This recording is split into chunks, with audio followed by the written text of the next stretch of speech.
Die groter prentjie. Hierdie is die samevatting en die einde van die groter prentjie reeks.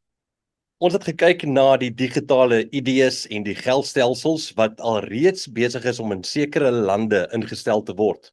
Ons het gekyk na hongersnood en siekte wat hulle deur weermanipulasie, die GMO kosse, wat is kamstig gesond en ongesond wat jy vir jou liggaam mag inneem, en natuurlik ook die inentings nou besig is om te laat gebeur en al gebeur het.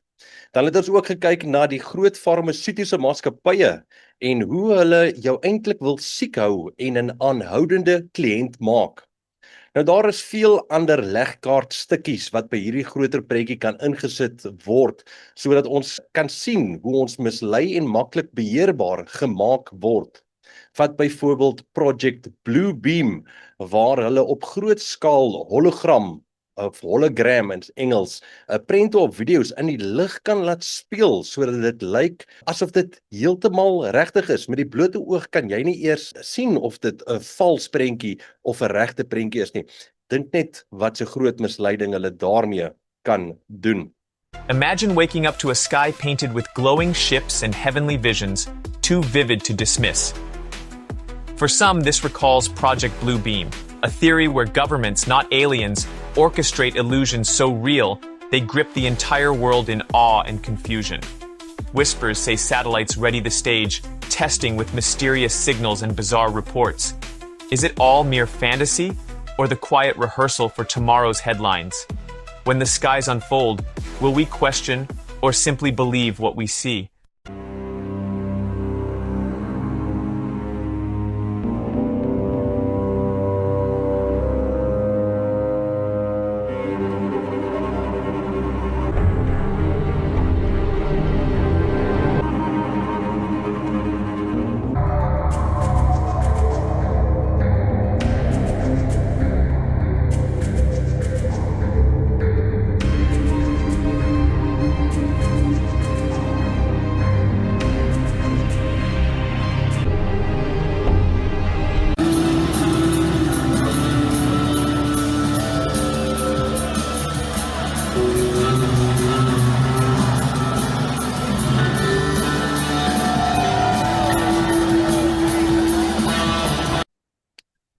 Dan kan ons kyk na natuurrampe wat in Openbaring sê baie gaan toeneem in die laaste dae. Vloede, aardbewings en vulkaniese uitbarstings het geweldig toegeneem in die laaste paar jaar. Kunsmatige intelligensie of AI, soos dit beter bekend staan, is besig om in alle aspekte van ons lewe in te kruip. Jy kan amper nie meer sê of 'n video op sosiale media 'n regte persoon is of kunsmatig gemaak is nie. Die mooiste natuurfoto's wat absoluut wonderbaarlik lyk, is deesdae met die hulp van AI verbeter of heeltemal vals gemaak.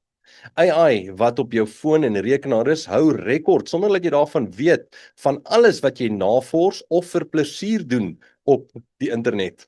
Kinders gebruik AI om opstelle en take te doen vir hulle skole en universiteite en dit nie meer self te doen.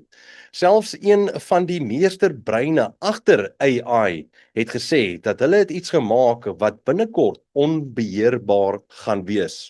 This morning, Geoffrey Hinton, the so-called godfather of AI, has a new warning about the technology he helped create. I often say 10 to 20% chance they'll wipe us out. In a new interview with podcast host Stephen Bartlett, Hinton, a Nobel Prize-winning computer scientist, says superintelligent machines could one day decide humans are no longer needed. It's smarter than us, right? There's no way we're going to prevent it getting rid of us if it wants to. If you want to know what life's like when you're not the apex intelligence, ask a chicken.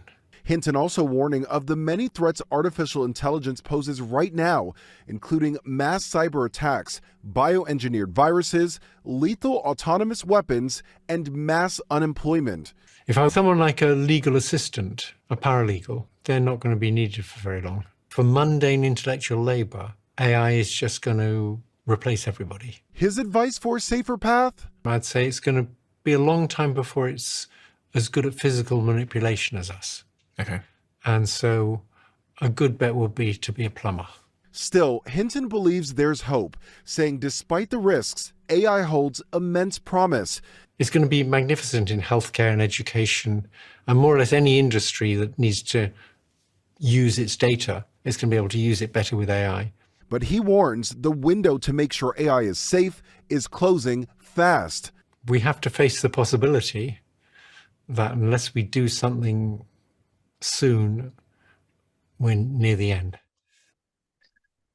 Dan is daar die verskillende gelowe en wat hulle skrifte vir hulle sê. Die moslems glo dat die Mahdi gaan kom en daar is nou selfs een wat sê hy is die Mahdi. Dan die rooi verse moet geslag word sodat die derde tempel kan gebou word in Israel. Nou daar is al rooi verse en hulle is al geslag met 'n hele toetsloopie om seker te maak dat alles reg is vir die regte keer wanneer dit moet geslag word. Dalk was daar die toetsloopie die regte keer, wie weet. Daar is al straataanwysings in Israel gebring wat jou na die derde tempel toe aanwys. Daar is baie verskillende gelowe met hulle eie kalenders en hulle eie tekens wat hulle volg, wat nou in hierdie dae vir hulle sê, hulle mag die verskriklikste dinge op die aarde aanvang.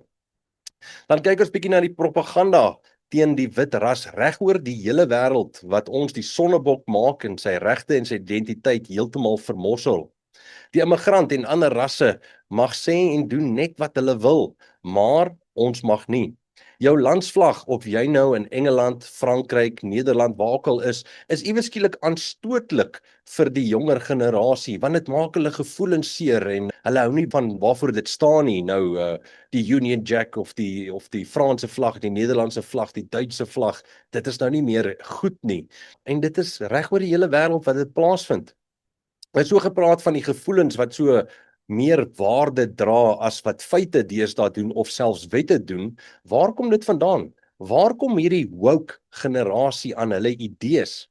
Dit is in die kinderstories, die films en die TV-reekse wat hulle toegelaat is om te kyk en steeds besig is om te kyk.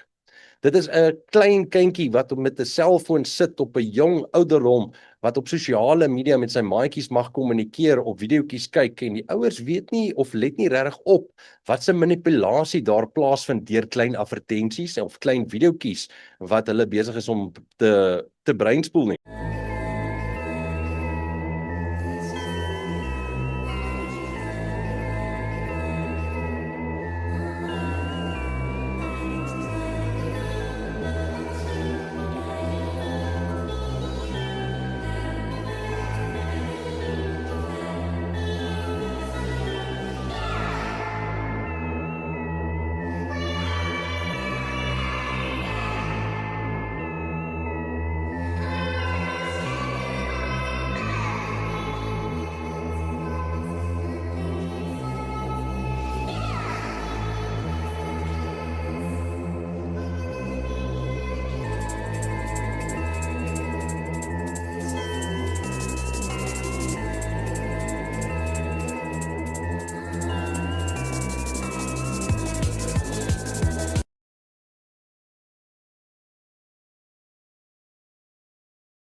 Dan ook natuurlik baie belangrik, dis die godsdiens en die lyfstraf wat uit ons skole uit verwyder is en uit ons huise uit verwyder is.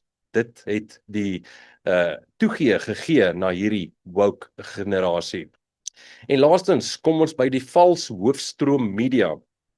Dit wat hulle kyk of dit wat hulle ons vertel is amper nooit meer die waarheid nie.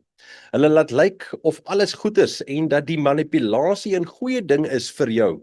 Maar kom ons kyk net na die pandemie en die gifspuit as 'n voorbeeld. Hulle vertel ons allerhande vredesplanne, maar die werklikheid is dat die vrede op die aarde tussen die nasies weggevat is, soos wat dit in Openbaring 6 vers 4 beskryf word.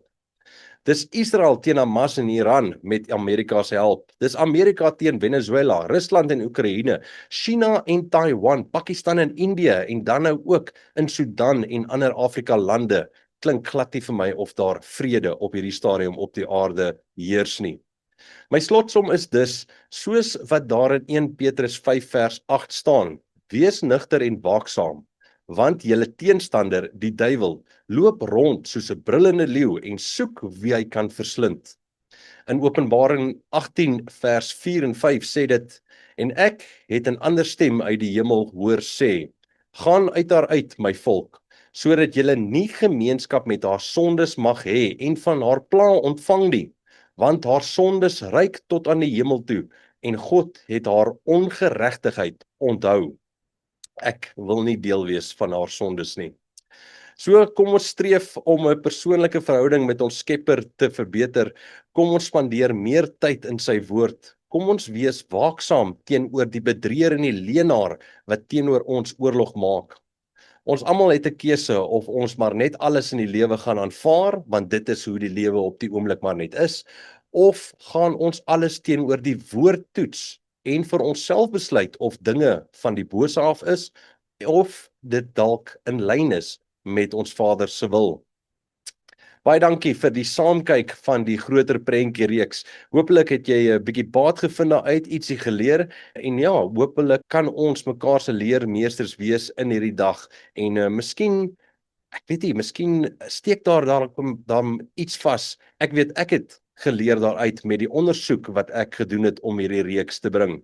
Ek hoop jy het 'n fantastiese lekker dag of aand verder. Mooi loop. Groete, tot volgende keer.